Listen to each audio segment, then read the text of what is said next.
we want to be very thoughtful of what we're doing because you're only as vulnerable as the one person you let down. Yeah. Right? And so I don't think there's a lot of people in the game that understand where the business world is going, and boy, what you do for a living, you know, at the position that you're doing it at, like, it's just hardcore.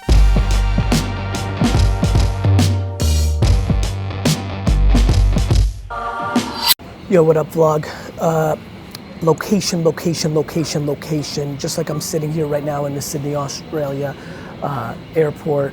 And the way I've been thinking about business down here is whether it's from modeling or surfing or footy kind of culture, when you understand the framework that you're playing in, you have a much better chance of succeeding.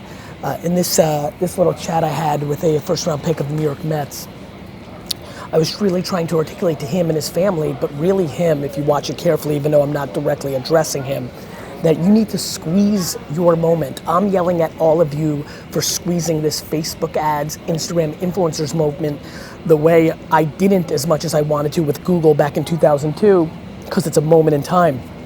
If you're an athlete and you're lucky enough to be drafted in New York fucking City, you need to fucking work. And whether you're drafted in New York, LA, or San Francisco, or if it's Dallas, Green Bay, or Detroit, you need to be smart about the unique opportunities within the marketplace. The framework of this conversation is take advantage of your surroundings. If you're going to UCLA or USC this year, take advantage of that environment. If you're going to Duke or North Carolina, understand and take advantage of that. If you're going to travel through Europe, understand the room you're playing in and the advantages, the fruits that you could pick from. You'll see that in this interview. Well, thanks for reaching out, and I've been looking forward to getting together. Yeah, no, I've been very impressed from what I've seen. Very impressed with what you're doing. Thank you. So I've seen you going from the ground up. Thank you. And listening to you talk about the agency game and what you feel that you guys do different for the kids out there. I wanted to come in and talk a little bit about social media. Sure. Kind of speak to my son a little bit about it and what you feel about how you can help kids with regards to what you think other agencies are not doing. Sure. What they are doing. So, given the opportunity that we're all sitting here together, I'm thrilled to do you want to, given that you have the most context, obviously you have most context on your son and you've been able to context on me, what can I bring you the most value of? Is this a theoretical conversation? Is there some details underneath? I'm, to be very honest, as you know, where we sit with baseball versus football and things of that nature, I'm obsessed with the notion of paying forward. I think karma is the most practical thing in the world. Even your first email caught my attention from the vibe, the second one, black coffee, all that stuff. So it's all good vibes, it's all family that way. What, at the highest levels, I've been in two businesses in my life. My dad had a liquor store, so I've been in the liquor and wine business, and now I'm in the advertising Madison Avenue industry. Along with my dad and along with my brother, we've been able to build much bigger businesses quicker than anybody has in both those spaces. And they had one common theme, which was I think what I'm good at is CAT scanning the industry. And when I looked at them, I was like, wow, this is what they're doing wrong. I'm gonna do this. This being probably our third venture, Vayner Sports. I've never looked at an industry, and because I'm an investor in Uber and Facebook and Twitter and all these things, I look at a lot of businesses, not just the two I've run. I've never looked at a business more broken. Now, I'm empathetic to the agents, to be very honest. I don't think it's a great business. No, it's not. Making small percentages, having nobody really locked up. You can have a kid for a long time, you get fired before the real money comes in. It's not a great business, and I think when a business is not great, it leads to bad behavior. Sure. At the same token, I don't think AJ and I are necessarily in it to become rich. And so that allows us to be a little more altruistic and, to be very frank, what I'm most interested in, which is to fuck it up a little bit. They just don't care. Very basically, they don't care about their kids. And honestly, I get that. It's business. But that's the vulnerability. The reason we're being so thoughtful, and listen, it's a real player, it's a real situation, and we've had some other real situations in the NBA and things of that nature, is we want to be very thoughtful of what we're doing because you're only as vulnerable as the one person you let down. Yeah. Right? And so I don't think there's a lot of people in the game that understand where the business world is going, and boy, what you do for a living, you know, at the position that you're doing it at, like, it's just hardcore, right? You look, it just, for me, it's data, right? When you're the human, like people think they're going to the Hall of Fame, as they should. How the fuck do you think they got there in the first place? When you look at the data of the outcomes of careers, I'm sure you guys know better than I do. You're holding your breath, you're thinking about this, you're thinking about that. It's hardcore. So there's some good advantages in baseball with guaranteed contracts and things if you can get to that place. But for me, the biggest thing is you have to strike and squeeze. When the outcome of like this great thing has this low of percentages, you have to squeeze the fuck out of it while you've got the leverage. And so you know, I tell a lot of, I'm a big Jets fan. I tell these kids when they're a Jet, I'm like, look, you're in New York City. Like, I'm meeting with you. You think I would meet with you if you weren't if you weren't number 32 of the New York, like, I would never spend you know? And these kids don't. I think of Dexter McDougal, I think about all these kids, like, while you're when you're a draft pick of that team, like the amount of people that are like ruling the world, especially New York, that are diehard Met fans, that really give a shit right now and may not. Listen, I'm an old-time baseball card collector. Brian Taylor was the first pick overall of the New York Yankees, and we all cared. I remember. I'm a diehard Yankees fan. Trust me, it hurts my heart that he got drafted. Did you grow up a Yankee fan? I love it. I get it. But it's still great that he's here, man. It's the best. But right, Brian Taylor, forget about the contract he got, which is probably why we all knew who he was, because it was a big one at the time. You know, every CEO in this is the biggest city in the world. Call it what it is. Cared about, you know, a third of them. That's right.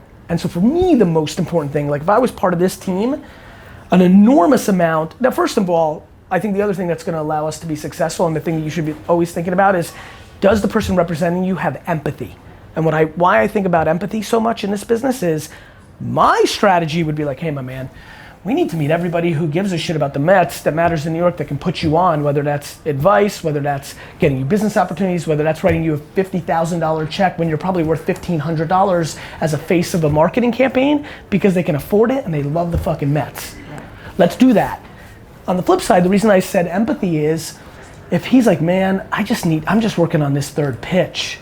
Like, I don't like being around people. I don't want to go do this. I don't want people up in my, you've got to have empathy. So I think for us uniquely, because of the marketing machine, we definitely have to be smart and listen carefully of like, who says they want that? Who needs that? But Derek Morgan's a vegan. I had a call at the chicken wing restaurant. I'm not going to bring that to Derek. You know, that's not authentic to him. He won't advertise anything he won't put into his body. And that's why the agents are vulnerable. These agents, the CAs, they've got 6 moves. And you've got to fit into their moves. They're going to try to get you a sneaker deal. They're going to try to, you know, they've got 6 moves. And so what we're trying to do is create a Swiss Army knife instead of a hammer. And then, to be very frank, win on the only thing you can win on, which is if he quit tomorrow because he fell in love with yoga retreats and that is his calling in life, be his homie for that too. And I think that's why we're going to win ultimately. Because if you're in the business of the kid for life, regardless, as long as they're not a complete piece of crap and like changed on you, and we spend so much time on like, okay, he's from a small town, what happens when he hits the big city? Like, we're just trying to, because we don't want listen, we don't need, we can afford to not be in the business of getting the phone call at 2 a.m. So we don't need to be in that, and we're really not. And the other thing is you get your heart broken. I already have. 4 seconds in the business, we signed a kid who then fired us before he went to the league, and I watched it. I'm like, I'm heartbroken. I love him, and so like we want to be very thoughtful. So I think the way we're gonna beat it, but like I think the most important thing for you from afar, and I haven't done a lot of homework, so I don't want to bullshit, but squeeze it while you've got leverage. Not a lot of human beings get to be the #1 pick of a team in New York. It's a real thing. It's really real. You know. I think that you know what's funny? And let me tell you something. It's not even like a young or old, I respect that, and I don't know, and I'm sure he'll speak for himself. Like, I didn't understand either.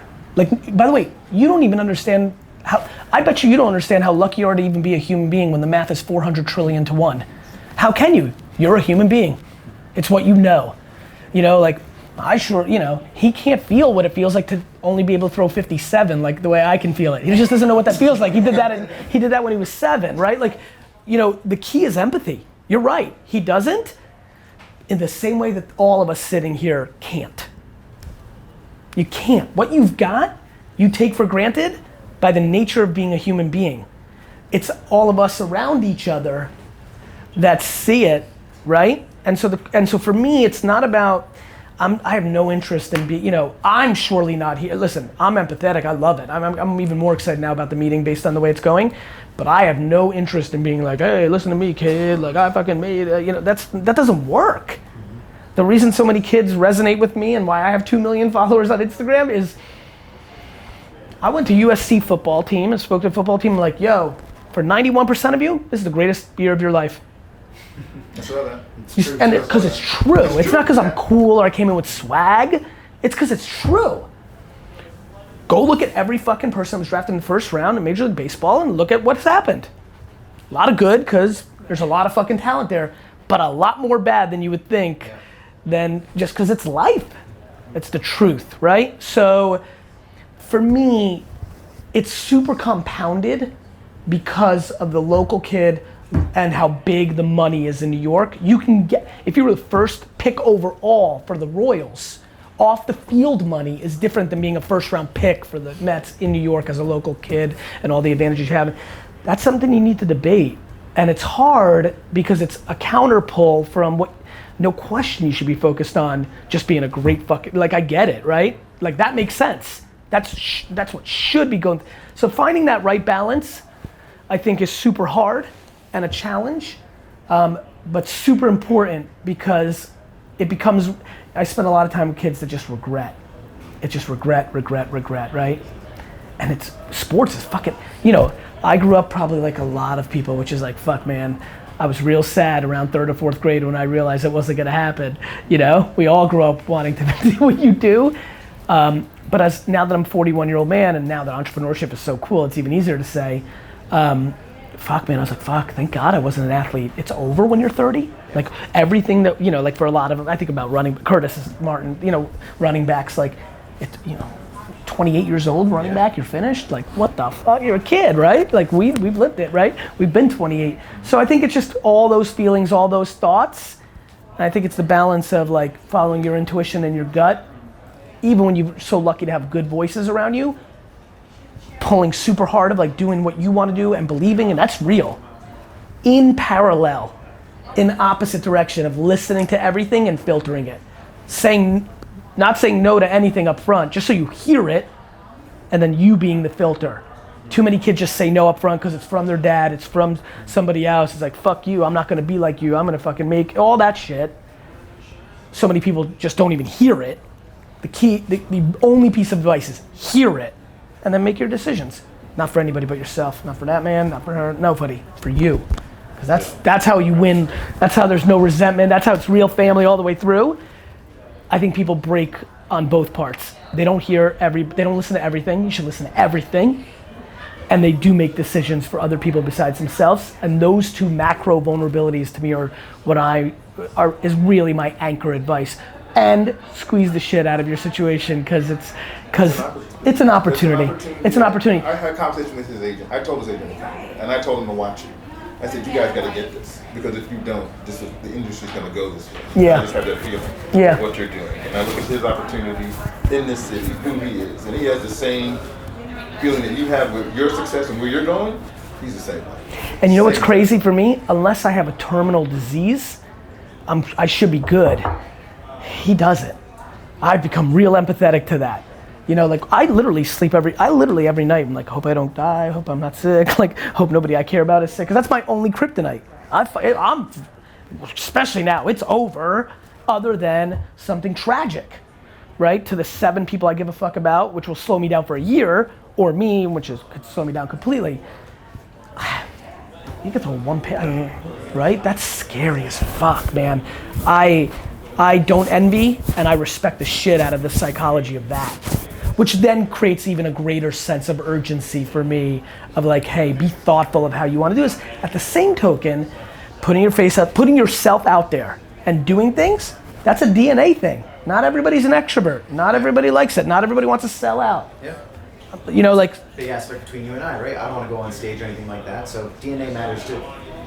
and when you force kids, so I think it's being thoughtful. My big thing is reverse engineering. Dissect the shit, like for, you know, if we would start a baseball division, he was first, dissect the shit, like have real talk, be like, I don't want you to do shit. I just want to deliver on what you want me to do. And if you want to get a deal with, you know, Kit, the brand, versus this, or if you want to fucking, you tell me you want to do a deal with Bape because you think it's cool, great, let's reverse engineer it. And you don't, if it's just money and you don't give a shit about which bottled water, it's just money, which I have empathy for. I would do that with things that I don't care about, that I'm not against. You may not drink alcohol, and there's rules and all that, but you may not drink bottled water and you don't want to do it because that's how you roll, mazel tov. You know, like just figuring it out and reverse engineering and creating avenues. I think that's something that I look at him, and we were down by Babe and down by Kip, and these guys support Jordan to the nth degree. It's, you know, is he in position now to make those kind of deals? And I think he's in position now to make those kind of deals with the people that become Bape before they're Bape. Right. I think he is. I think if you're a New York, I mean, again, I'm making way too many assumptions just on the clothes he's wearing and the vibe. Like, yes, I think there are deals. We've already quickly made a name for ourselves for getting dollars in places that people don't think they are, whether off of my equity or just being strategically smart. 5 minutes. Can't. Gotta go. We're hurting. Fuck. Okay. 2 minutes. I would reverse engineer's Queens-based Mets spot. Like, there's a lot of smart things that could be done. So I think the answer is yes, but I don't think Adidas is signing him to a Yeezy deal, right? So, like, you know, it's just being realistic, finding interests, and it's all about finding opportunities. It's finding startups that are sitting with more money than they know what to do with, and trying to make a name for themselves in New York, and then compelling them to understand that this is the guy. And then it's finding the right partners. We're producing content for Postmates and things of that nature, and AJ can walk you through a little bit more, and I know that you gotta go too. So, but like, keep putting pressure on them to think about it this way. But the answer is, whether it's too early or too not, you don't get unless you ask. Right? And honestly, you don't strike me as a man who needs to wait, or, you know, and if that's appropriate, like, you don't need to wait for your agent, you know? Like, you just do your thing too. Well, agent wants to come meet with you, so I said, just set something up, and I also heard that you are a card collector, so we bought you that one. That's what's up. I appreciate it. That's great. I appreciate that. Can I have the case? I don't want to. Hell yeah, I don't want to bend this stuff. Ultra Pro's still around? Jesus Christ. This is how I started my business. Listen, we have a lot of conversations about a lot of things. Always talk. I didn't take this meeting just for kicks and giggles. I really wanted to meet and say hello and say what's up and like see where the paths lead. Feel free to reach out ad hoc anytime. You got it. And I will meet that guy. Okay. You know, feel free to set that up. Okay. And I wish you success. Thank you. Yeah. Thank you. Oh, man. Appreciate it. Good luck to you. Thank you. Yeah, good luck. Such a pleasure. Hope you guys enjoy it. Fun fact, coffee in Australia is just fucking good. I'll see you soon. Leave a comment. Please leave me a comment of your favorite young athlete. That's what I want to see in the YouTube comments. Let's make this a little more interactive, a little more fun. Thank you so much for watching the fucking vlog.